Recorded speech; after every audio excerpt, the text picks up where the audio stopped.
Hello everybody, हमारे छोटे से यूट्यूब चैनल पे आपका स्वागत है। तो आज से हम एक सीरीज़ चालू कर रहे हैं जिसमें हम एमपी बोर्ड के स्टूडेंट्स के लिए हर एक चैप्टर के फिजिक्स और केमिस्ट्री के हर एक चैप्टर के वन शॉट वीडियोस अपलोड करने वाले हैं। यहाँ हम परीक्षा बोध, परीक्षा अध्ययन और जो प्रीवियस ईयर क्वेश्चन पेपर्स हैं उनका एनालिसिस करने के बाद जो टॉपिक्स रिपीटेडली क्वेश्चन में पूछे जाते हैं उनको उस टाइप से पढ़ाने वाले हैं जितने मार्किंग स्कीम बोर्ड ने जारी की है। तो जो हमारा फर्स्ट चैप्टर है केमिस्ट्री का, उसका नाम है सॉलिड स्टेट। इस चैप्टर में से एक 4 मार्कर ऑब्जेक्टिव क्वेश्चन आने वाले हैं। तो हम इस चैप्टर में बिल्कुल भी थ्योरी नहीं पढ़ने वाले, ना ही हमें इस चैप्टर की थ्योरी याद करनी है।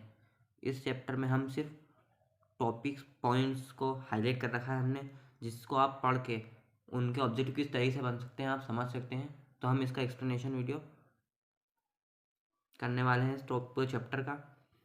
तो हमारे पास फर्स्ट है टाइप्स ऑफ सॉलिड। तो हमारे दो तरीके के सॉलिड होते हैं। First one is crystalline solid and second one is amorphous solid. जो क्रिस्टलाइन सॉलिड्स हैं उनकी प्रॉपर्टीज मैं आपको पढ़ के समझाता हूँ। आपको ये कुछ भी याद नहीं करना है, आपको सिर्फ प्रॉपर्टी सुननी है और समझनी है। तो जो क्रिस्टलाइन सॉलिड होते हैं उनके जो पार्टिकल्स होते हैं, एक एटम के अंदर जो उनके एटॉम्स रहते हैं उन्हीं को हम यहाँ पे पार्टिकल बोल रहे हैं। जो पार्टिकल रहते हैं वो रेगुलरली यानी एक फिक्स्ड मैनर में अरेंज होते हैं। फिर सेकेंड प्रॉपर्टी है इनकी, जब इन्हें शार्प नाइफ से कट किया जाता है, क्योंकि रेगुलरली मतलब एक फिक्स्ड शेप में अरेंज हैं, तो जब इनको नाइफ से कट करेंगे तो जो सरफेस ऑब्टेन होगी वो भी रेगुलर रहेगी। क्रिस्टलाइन सॉलिड जो रहते हैं इनका मेल्टिंग पॉइंट फिक्स रहता है। फिर ये एन आइसोट्रोपिक नेचर के होते हैं, इन्हें हम ट्रू सॉलिड भी कहते हैं। नाउ अमॉर्फस सॉलिड, ये जो अमॉर्फस सॉलिड होते हैं इनमें जो कंस्टिट्यूएंट पार्टिकल्स यानी एटम्स वो इरेगुलरली अरेंज होते हैं, यानी चाय जैसे। पॉइंट बी, जब इन्हें हम शार्प नाइफ से कट करते हैं तो पार्टिकल किसी भी रेगुलर मैनर में है नहीं, तो जो सरफेस ऑब्टेन होगी वो इरेगुलर रहेगी। इनका मेल्टिंग पॉइंट वेरिएबल रहता है, इनका कोई फिक्स मेल्टिंग पॉइंट नहीं होता। इन्हें हम फॉल सॉलिड भी कहते हैं, फॉल सॉलिड, सूडो सॉलिड और सुपर कोल्ड लिक्विड। ठीक है, तो अब मैं आपको बताता हूँ कि एक क्वेश्चन बन सकता है यहाँ पे क्रिस्टलाइन सॉलिड के एग्जाम्पल का। कि क्वेश्चन उन्होंने आपको ऑब्जेक्टिव दे दिया कि बताइए इनमें से कौन क्रिस्टलाइन सॉलिड है, तो उसको याद करने के लिए इतने सारे एग्जाम्पल आपको रटने ना पड़े। मेरे पास एक ट्रिक है कि जो क्रिस्टलाइन सॉलिड होते हैं वो या तो मेटल होते हैं या फिर आयनिक सब्सटेंस होते हैं या फिर सॉल्ट होते हैं। इनके अलावा जो भी आपको सब्सटेंस मिले, जैसे कि एग्जांपल मैं आपको देता हूँ, NaCl, क्वार्ट्ज, ग्रेफाइट। NaCl जो है वो आयनिक सब्सटेंस है, ग्रेफाइट है वो भी एक सॉल्ट आता है ग्रेफाइट। ठीक है, कोवेलेंट कंपाउंड में रहता है ग्रेफाइट। एग्जाम्पल अगर हम अमोफस सॉलिड के देखें तो हम यहाँ देखिए, यहाँ पे है रबर, जो कि ना तो कोई मेटल है ना कोई आयनिक सब्सटेंस है ना ही कोई सॉल्ट है। प्लास्टिक भी कोई मेटल नहीं है, ना ही आयनिक सब्सटेंस है, ना ही सॉल्ट है। अब इनका हम क्लास जो सॉलिड्स होते हैं उनको हम क्लासीफाई कर सकते हैं 4 तरीके से: ionic solid, covalent solid, molecular solid and metallic solid. तो गाइस हम इनके बारे में डिटेल स्टडी नहीं करने वाले, इनके बारे में आपको पता होना चाहिए, क्योंकि ये इन टॉपिक में से ऑब्जेक्टिव बनने के चांसेस रहते ही नहीं है। तो मैंने सिर्फ इनका ब्रीफ नाम दिया हुआ है कि ये टॉपिक भी इस चैप्टर में इंक्लूडेड है। नाउ लेटेस्ट पॉइंट, तो इस लेटेस्ट पॉइंट से एक फिलिंग द ब्लैंक्स बन सकता है कि the points which shows constituents in crystalline solids are known as dash. तो वो लेटेस्ट पॉइंट कहलाते हैं। तो लेटेस्ट पॉइंट जो होते हैं, जैसे हम अभी थोड़ी देर पहले मैंने बोला था पार्टिकल्स और एटम्स जो अरेंज होते हैं, उन्हीं पार्टिकल्स और एटम्स को हम लेटेस्ट पॉइंट के नाम से जानते हैं। क्रिस्टल लेटाइस, जब लेटाइस पॉइंट एक फिक्स्ड मैनर में अरेंज कर जाते हैं तो उनसे जो शेप बनता है, जो क्यूब बनता है, उसे हम क्रिस्टलाइन लेटाइस कहते हैं। ठीक है दोस्तों, unit cell, the smallest group of lattice point which repetition, जब लेटाइस पॉइंट्स को बार बार रिपीट किया जाता है तो उनसे एक यूनिट सेल बनता है। इनकी डेफिनेशन में पढ़ के सुनता हूँ। Lattice point, the points which shows constituent crystal structure are known as lattice point. Now, crystal lattice. When the atom, molecules or ions are arranged in regular 3D form. The structure form is called crystal lattice. Now unit cell, the smallest group of lattice point which on repeating form crystal lattice is known as unit cell. अब दोस्तों unit cell चार तरीके से classify किया गया है, primitive unit cell या फिर simple unit cell, body center unit cell, face center unit cell and the last one is end center unit cell. तो इनके बारे में हम कोई डिटेल स्टडी नहीं करने वाले, इनके बारे में बहुत डिटेल 15-20 पेजेस की स्टडी दी गई है, पर हम उसको नहीं पढ़ते। उनसे हमने कुछ टेबल्स निकाली हैं, उन टेबल्स को ही आपको याद रखना है, आपके ऑब्जेक्टिव वहीं से ही आने वाले हैं।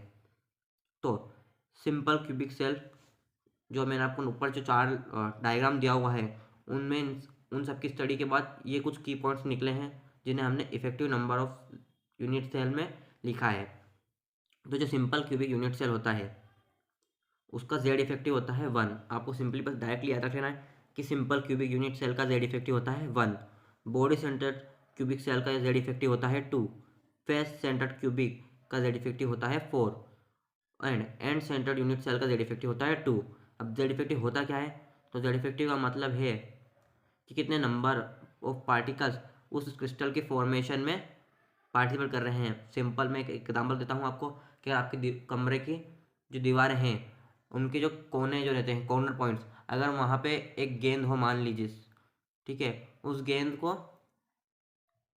से सटे हुए है आसपास 4 ऊपर और 4 नीचे कमरे बना दिए गए, तो उस गेंद एक कमरे में कितना आएगा उस गेंद का 1/8। तो पूरे कमरे में कितनी जगह पे कितने उसका पोर्शन आने वाला है उसको ओवरऑल करके हम जेड इफेक्टिव बोलते हैं। Now density of unit cell, तो इसके बारे में कोई डिटेल एक्सप्लेनेशन नहीं, इसका डायरेक्ट फॉर्मूला आप याद रख लीजिए। इस फॉर्मूले से 2019 में एक ऑब्जेक्टिव क्वेश्चन पक्का आया था। तो density of unit cell, density क्या होता है आपने पता है, मास अपॉन वॉल्यूम। तो डेंसिटी को हम रिप्रेजेंट करते हैं रो से। अब mass of a unit cell, एक यूनिट सेल का मास कितना होता है, तो यूनिट सेल का मास निकालने के लिए हम Z effective into mass of a single atom करते हैं, और एक सिंगल एटम का मास कितना होता है, molecular weight upon Avogadro number. तो टोटल हमारा फॉर्मूला बन गया overall rho is equal to Z into M upon volume of unit cell that is a cube N N naught. Now packing solid, ये बहुत detail topic है, इसका हमने over एक चार्ट बनाया है, उसको आपको दिखा देंगे तो आप उसको पढ़ लीजिएगा बस।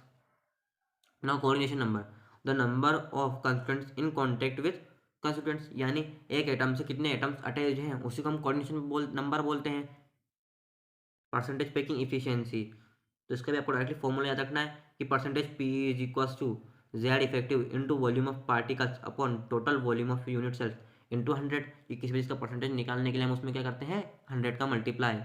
तो दोस्तों अभी जो हमने 3 डिटेल टेबल्स उन पढ़ी, पहला है जेड इफेक्टिव वाला, सेकेंड वन है डेंसिटी और थर्ड वन है परसेंटेज पैकिंग इफिशियंसी। इनसे ही अब हम इस पूरी टेबल को पढ़ने वाले हैं, जिसका पक्का क्वेश्चन है कि आपका क्वेश्चन जो ऑब्जेक्टिव आएंगे 4 नंबर के, उसमें से 2 नंबर के ऑब्जेक्टिव यहीं इसी टेबल में से आएंगे जो आपके सामने भी फ्रंट में दिख रही है। तो पैकिंग में सिंपल क्यूबिक यूनिट सेल का जेड इफेक्टिव होता है 1, जैसे ही हमने पढ़ा था। अब इसकी रेडियस क्या होती है, तो दोस्तों यहाँ पर रेडियस का बहुत बड़े बड़े डेरिवेशन है, एक एक 2-2 पेज के, जो हमें नहीं पढ़ना क्योंकि इस चैप्टर में सिर्फ आने वाले हैं ऑब्जेक्टिव। अगर इस चैप्टर में से लॉन्ग क्वेश्चन आते तो हम डेरिवेशंस को जरूर पढ़ते, पर अब हमें इस चैप्टर में डेरिवेशन नहीं पढ़ना। तो उसकी रेडियस क्या होती है a/2। और परसेंटेज पैकिंग इफिशियंसी, यानी जब हम उसकी पैकिंग देखेंगे उसमें वॉइड्स कितने आ रहे हैं, उसमें कितने खाली जगह आ रही है, कितनी हम जगह को काम में ले पा रहे हैं, उसी को हम परसेंटेज पैकिंग इफिशियंसी बोलते हैं। यानी एक कमरे में अगर आप अनाज भरते हो तो आप उस कमरे में कितना ज़्यादा अनाज भर सकते हो, वो उसकी क्या होती है परसेंटेज पैकिंग इफिशियंसी। कि उसमें आप कितनी जगह, एक कमरे में मान लीजिए 10 फीट का एक कमरा है, उसमें आप उसको दरवाज़ा छोड़ दीजिए तो आप उसमें 9 फीट तक अगर चावल या फिर गेहूँ भर पा रहे हैं, तो उसकी परसेंटेज पैकिंग इफिशियंसी क्या हो गई कि टोटल तो 10 फीट का कमरा है जिसमें से 9 फीट तक हम भर पा रहे हैं, तो 9%, सॉरी 90%। तो ऐसे ही यहाँ पे एक एटम के अंदर भी होता है, यूनिट सेल के अंदर। तो सिंपल क्यूबिक यूनिट सेल का जेड इफेक्टिव होता है 1, उसकी रेडियस होती है a/2 और उसकी परसेंटेज पैकिंग इफिशियंसी होती है 52.4%। वर्ड अगर आप नहीं भी याद रखते हैं तो कोई दिक्कत नहीं है, आप 100 - p कर दीजिएगा जो भी परसेंटेज पैकिंग इफिशियंसी दिए, जैसे कि यहाँ पे अगर 100 में से अपन 52.4 माइनस करते हैं तो 47.6% आता है। तो आप चाहें तो बस इतना ही याद रख लीजिए, वॉइड को छोड़ दीजिए। Now BCC body center cubic unit cell का जेड इफेक्टिव होता है 2। उसकी रेडियस कितनी होती है, √3/4 टाइम्स ऑफ ए। और उसकी परसेंटेज पैकिंग एफिशिएंसी क्या होती है, 68%। एफसीसी में जेड इफेक्टिव होता है 4। एफसीसी मतलब face centered cubic unit cell. उसकी रेडियस होती है A/2√2 और परसेंटेज पैकिंग एफिशिएंसी कितनी होती है, 74%। और hexagonal sorry HCP hexagonal close packing का जेड इफेक्टिव होता है 6 और रेडियस होती है इसकी 2√2/3a और परसेंटेज पैकिंग एफिशिएंसी होती है 74%। अब वॉइड होता क्या है, तो जो मैंने आपको एग्जाम्पल में समझाया कि परसेंटेज पैकिंग एफिशिएंसी में जो मैंने कमरे का एग्जाम्पल था, तो उस कमरे में जो खाली जगह बच जाएगी उसे हम क्या बोलेंगे, void. The space between constituents of crystal, खाली जगह space between constituent of crystal, crystal के बीच में। अब now radius ratio, the ratio of radius of cation and anion in ionic crystal is known as radius ratio. तो जो cation और anion के रेडियस का रेशियो होता है उसे ही हम रेडियस रेशियो कहते हैं। तो दोस्तों इससे भी 2019 में एक क्वेश्चन आया था, वो था टेट्राहेड्रल का, कि आप बताइए टेट्राहेड्रल का रेडियस रेशियो कितना होता है। तो आपको उसमें लिखना था 0.225 टू 0.414। इससे 2019 में क्वेश्चन आया था। अगर आप अपनी परीक्षा अध्ययन देखेंगे तो परीक्षा अध्ययन में चैप्टर के स्टार्टिंग में ही ये क्वेश्चन लिखा हुआ है। ठीक है, तो मैं पढ़ के सुनाता हूँ। जब ट्राइगोनल रहता है तो रेडियस रहती है 0.515 टू 0.303 और उसका कोऑर्डिनेशन नंबर रहता है 3। टेट्राहेड्रल में रेडियस रेशियो रहता है 0.225 टू 0.414 और उसका कोऑर्डिनेशन नंबर रहता है 4। अब आप देखो लास्ट डिजिट से याद रख लो कि यहाँ पे 2.203 0.225 है, वहाँ पे कोऑर्डिनेशन नंबर 3 है। जहाँ पे 0.4 है वहाँ कोऑर्डिनेशन नंबर 4 है। जहाँ पे 0.7 है वहाँ कोऑर्डिनेशन नंबर 6 है। क्योंकि कोऑर्डिनेशन नंबर यहाँ पे ऑड नहीं रखना है अपने को, ठीक है। और यहाँ पे 1 पॉइंट है, वहाँ पे कोऑर्डिनेशन नंबर 8 है। तो ऑक्टाहेड्रल के लिए कोऑर्डिनेशन नंबर 6 होता है और उसका रेडियस रेशियो होता है 0.414 टू 0.732। क्यूबिक के लिए रेडियस रेशियो रहता है 0.732 टू 1 एंड कोऑर्डिनेशन नंबर रहता है 8। इनके एग्जाम्पल अगर आप दिमाग में रख पाए तो ठीक है, वरना कोई इशू नहीं है। ट्राइगोनल का एग्जाम्पल आज तक नहीं आया है एग्जाम में, नहीं कभी आने वाला है। ठीक है, तो आपको सिर्फ ये 3 एग्जाम्पल जो मैंने लिख रखे हैं, इससे आगे का एग्जाम्पल कोई नहीं पूछने वाला है। ठीक है, टाइप ऑफ क्रिस्टल स्ट्रक्चर। तो क्रिस्टल स्ट्रक्चर के टाइप्स पढ़ने में तो मैंने इसका भी डिटेल स्टडी करके सिर्फ एक जो चार्ट बनाया है इतना ही आपको पढ़ना है। जो क्रिस्टल स्ट्रक्चर होते हैं, पहला AB टाइप का होता है, फिर सेकंड AB2 टाइप का होता है, फिर थर्ड AB2O4 टाइप का होता है जिसको हम स्पाइनल बोलते हैं, और फोर्थ वन Fe3O4 जो कि इन्वर्टेड स्पाइनल कहलाता है। तो हमें जो लास्ट के 3 हैं इनकी कोई डिटेल स्टडी करने की ज़रूरत नहीं है। हम बस फर्स्ट मान लें कि जो 3 टाइप्स हैं उसकी स्टडी कर लेते हैं तो ही हमारा एग्ज़ाम के हिसाब से पॉइंट ऑफ व्यू से कंप्लीट हो जाएगा। तो AB में 3 टाइप के होते हैं, NaCl, CHCl एंड ZnS, जो कि इनके ही एग्जाम्पल थे। तो आपको यहाँ पे देखिए ZnS, NaCl और BCl की जगह आप CHCl ले लीजिएगा तो आपको आसानी रहेगी याद रखने के लिए। तो NaCl जो होता है वो होता है CCP लेटाइस, यानी क्यूबिक क्लॉज पैकिंग होती है। उसका कोऑर्डिनेशन नंबर, अब देखो क्यूबिक क्लॉज पैकिंग है तो आपको कोऑर्डिनेशन नंबर बता दूँ मैं।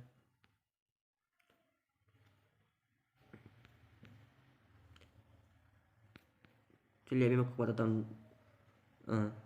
CCP जो लेटाइस होता है, CCP लेटाइस होता है उसमें वॉइड को और ऑक्टाहेड्रल वॉइड होता है। अब मैं ऑक्टाहेड्रल वॉइड का आपको दिखाता हूँ। जो ऑक्टाहेड्रल वॉइड रहता है उसके पास देखिए कोऑर्डिनेशन नंबर कितना लिखा हुआ है, 6। ठीक है, अब यहाँ हमारे क्वेश्चन में आई है तो यहाँ भी कोऑर्डिनेशन नंबर कितना है, 6/6। ठीक है, वहीं अब बात करते हैं CHCl में। तो इसमें वॉइड होता है क्यूबिक वॉइड जिसका कोऑर्डिनेशन नंबर होता है 8। और ZnS की बात करें तो यहाँ पे वॉइड रहता है टेट्राहेड्रल वॉइड। तो चलो देखो टेट्राहेड्रल वॉइड में कोऑर्डिनेशन नंबर कितना है, 4। तो मतलब इस टेबल से ना आप यहाँ इस क्वेश्चन में भी आपको फ़ायदा मिलने वाला है। ठीक है, तो अब इसको समझा देता हूँ आपको। NaCl जो रहता है उसमें क्लोरीन जो रहता है वो CC पे रहता है। सोडियम जो रहता है Na यानी ऑक्टाहेड्रल बॉन्ड में रहता है। और इनका जेड इफेक्टिव भी आपको याद रखना है कि इनका जेड इफेक्टिव दोनों का इक्वल होता है, जितना क्लोरीन का होगा उतना ही Na का भी होगा। हर क्वेश्चन में आप देखना मैंने इनको पिंक हाईलाइटर से हाईलाइट कर रखा है। जो क्लोरीन का जेड इफेक्टिव यहाँ पे इस क्वेश्चन के लिए आया 4 और Na का आया 4। सिमिलरली CHCl में कोऑर्डिनेशन नंबर आया है क्लोरीन का 1 और ऐसे CS का भी आया 1। Zn में आया कोऑर्डिनेशन नंबर 4, वहीं सल्फर का भी कोऑर्डिनेशन नंबर आया 4। इनके एग्जाम्पल आपको पढ़ने की जरूरत नहीं है, सिर्फ मैंने नॉलेज के लिए दे रखे हैं आपको। मैंने जितनी चीज़ें बोली ऑक्टाहेड्रल वॉइड CCP है, ये भी तो इतनी इंपॉर्टेंट नहीं है, बट ऑक्टाहेड्रल वॉइड याद रखने से आप उसका कोऑर्डिनेशन नंबर कभी गड़बड़ नहीं करोगे। ठीक है, तो आगे बढ़ते हैं। ये Ab2 और NaO मैंने कुछ भी हाईलाइट नहीं कर रखा है क्योंकि याद रखने लायक चीज़ नहीं है। मैं 2 मिनट रुकता हूँ, आप इसको पॉज करके वीडियो पढ़ लीजिए अगर आप पढ़ना चाहते हैं तो, नहीं तो आप इसको स्किप भी कर सकते हैं। Now fourth one, Bragg's equation, ये बहुत ही इंपॉर्टेंट है। नर्न्स लॉ क्या कहलाता है? नर्न्स लॉ वैसे तो आया नहीं है बट मैंने नॉलेज के लिए दे रखा है यहाँ पे कि नर्न्स लॉ के बारे में थोड़ा पता होना चाहिए, कभी फिलिंग द ब्लैंक्स में आ गया तो। नर्न्स लॉ क्या बोलता है कि कोई भी जब सॉलिड होता है वो तब तक परफेक्ट सॉलिड नहीं होता जब तक कि वो 0 डिग्री सेल्सियस केल्विन पे प्रेजेंट ना हो। अब इम्परफेक्शन सॉलिड की मैंने एक टेबल बना रखी है, मैं इनको डिटेल में इस टेबल को ही एक्सप्लेन करने वाला हूँ। तो जो इम्परफेक्शन यानी गलतियाँ होती हैं सॉलिड में, वो कितने प्रकार की होती हैं? 3 टाइप्स की होती है वो। First one is line defect, second one is atomic or point defect, third one is electronic defect. Now जो हमको लाइन डिफेक्ट भी नहीं पढ़ना है ना ही इलेक्ट्रॉनिक डिफेक्ट पढ़ना है। अब देखो आप लोग ऐसा मत समझो कि जो चीज़ मैं छुड़वा रहा हूँ वो एग्ज़ाम में आ सकती है, बिल्कुल भी नहीं आने वाली एग्ज़ाम में, क्योंकि मैंने NCERT में जो पढ़ाई है NCERT के वो टॉपिक्स हैं जो सिर्फ आपको नॉलेज के लिए दिए जाते हैं। NCERT में लाइन डिफेक्ट का कहीं भी कोई भी मतलब बताया नहीं गया, मैंने सिर्फ इसको नॉलेज के लिए आपके लिए लिखा है। और इधर भी इलेक्ट्रॉनिक डिफेक्ट को भी NCERT ने बिल्कुल भी एक्सप्लेन नहीं करा है, सिर्फ नाम दे रखा है NCERT में भी। ठीक है, तो जिस चीज़ आपको छोड़ने की बोल रहा हूँ, अब देखो ना लाइन डिफेक्ट बोल दिया है, अब उसके बारे में कुछ एक्सप्लेनेशन तो है नहीं, तो क्वेश्चन पूछेंगे कहाँ से? ठीक है, फिर आता है एटॉमिक पॉइंट डिफेक्ट में बहुत डिटेल्ड है तो इसको हमें अच्छे से पढ़ना है। जो पॉइंट डिफेक्ट होता है वो 3 टाइप में क्लासीफाई किया गया है।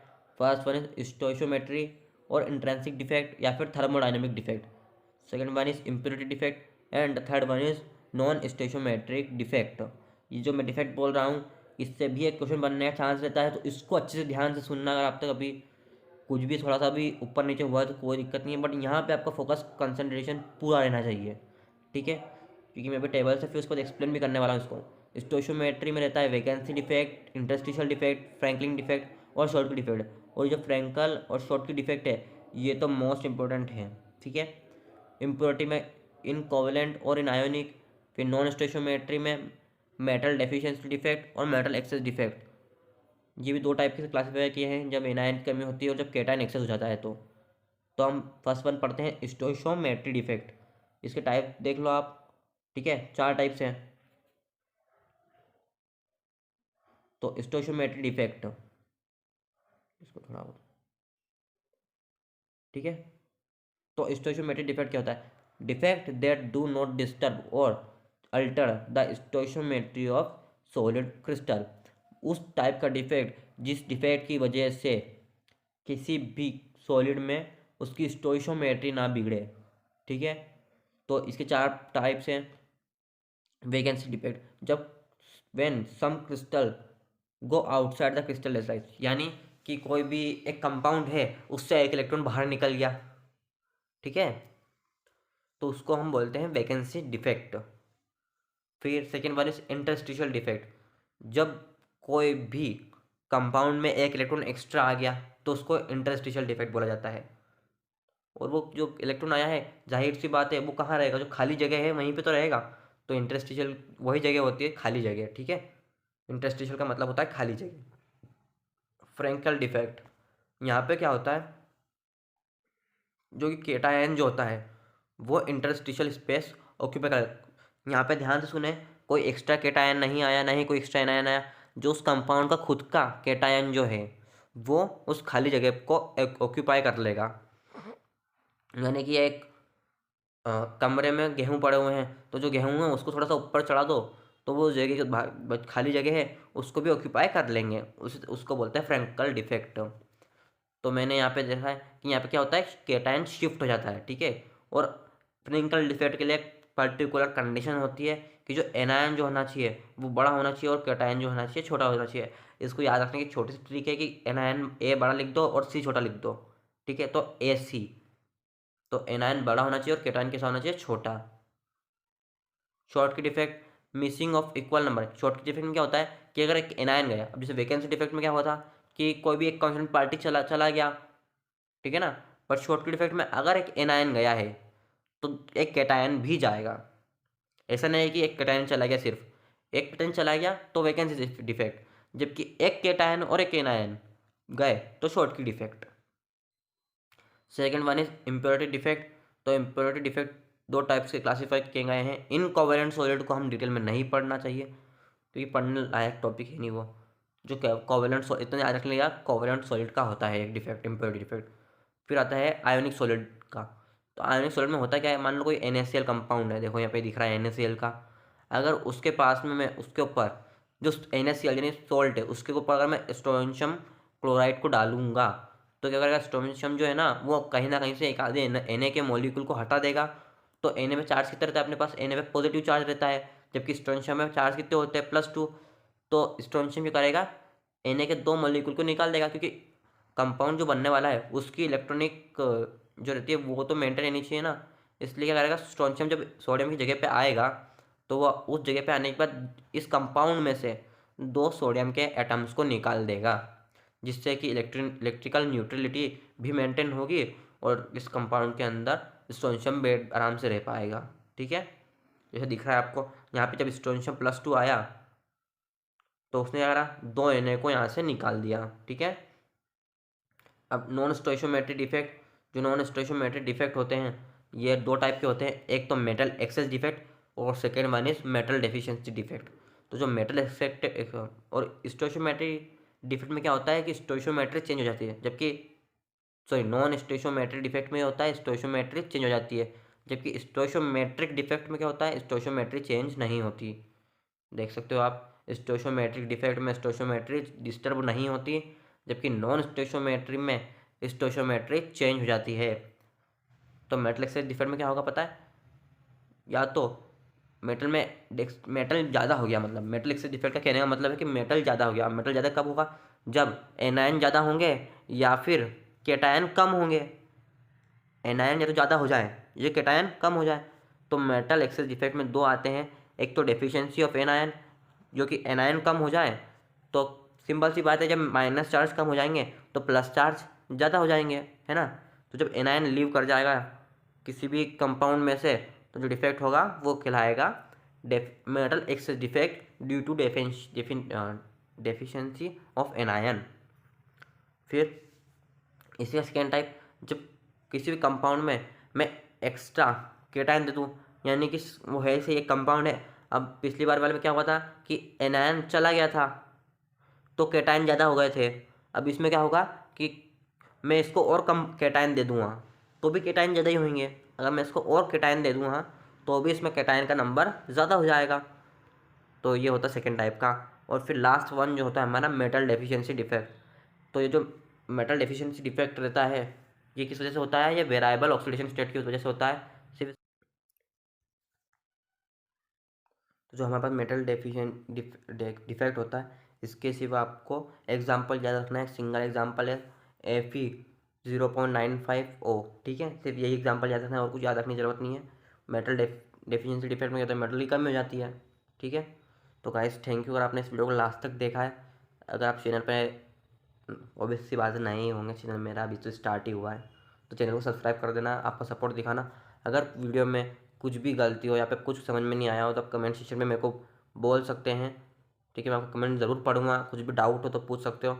और मैं फिर कह रहा हूँ कि ये वीडियोज़ जो हैं ना तो कोई JEE नीट वालों की प्रिपरेशन के लिए वन शॉट है, ये सिर्फ ऐसा वन शॉट है जिसको आप पढ़ने के बाद जहाँ से भी बोर्ड में क्वेश्चन आने वाले हैं, बोर्ड्स MP बोर्ड में स्पेसिफिकली MP बोर्ड में जो क्वेश्चन आने वाले हैं उसका एनालिसिस करने के बाद जो टॉपिक्स रिपीटेड क्वेश्चन में आ रहे हैं या फिर जिन टॉपिक्स में से ही क्वेश्चन बनने वाला कंफर्म रहता है कि हाँ ये टॉपिक से ही क्वेश्चन आने वाला है, तो सिर्फ वही इस वीडियो में इंक्लूड किया जाएगा। बाकी इस चैप्टर का तुम लोग एक बार तुमने अगर कहीं से इसको डिटेल में पढ़ा हुआ है तो ही इस वाली वीडियो पर प्रेफर करना कि तुम एक बार इस चैप्टर को पढ़ लो। जैसे सॉलिड स्टेट का तो मैंने पूरा कंप्लीट करा है, बट बाकी जो चैप्टर्स रहेंगे सॉल्यूशन है, फिर इलेक्ट्रोकेमिस्ट्री है, तो उनका मैं इस तरीके से एक्सप्लेनेशन करूँगा कि उसमें तुम्हारे जो एग्ज़ाम में आने वाले क्वेश्चन है वो सारे कवर अप हो जाएँ। और मैं फिर कह रहा हूँ कि मैं परीक्षा अध्ययन, परीक्षा बोध और जो पुराने प्रीवियस ईयर है उनका एनालिसिस करने के बाद ही इसमें जो क्वेश्चन आ सकते हैं वो इंक्लूड कर रहा हूँ। और उसके बाद इनमें जो मैं थोड़ा एक्स्ट्रा नॉलेज जो तुम्हें रहना चाहिए उसको मैं एक्सप्लेन नहीं कर रहा, बस उसका नाम बता रहा हूँ कि हाँ ये भी इस चैप्टर में इंक्लूडेड है। तो thank you guys for watching this video, और लाइक का बटन भी दबा देना अगर तुम्हें वीडियो अच्छी लगी हो तो। ठीक है, चैनल को सब्सक्राइब कर देना। कुछ भी डाउट्स हो तो कमेंट सेक्शन पे कमेंट कर दो। मिलते हैं अगली वीडियो में। अगली वीडियो लगभग 23 तारीख को आ जाएगी केमिस्ट्री की, और मैं सोच रहा हूँ फिजिक्स का भी मैं जल्दी ही वीडियो अपलोड कर दूँगा। ठीक है।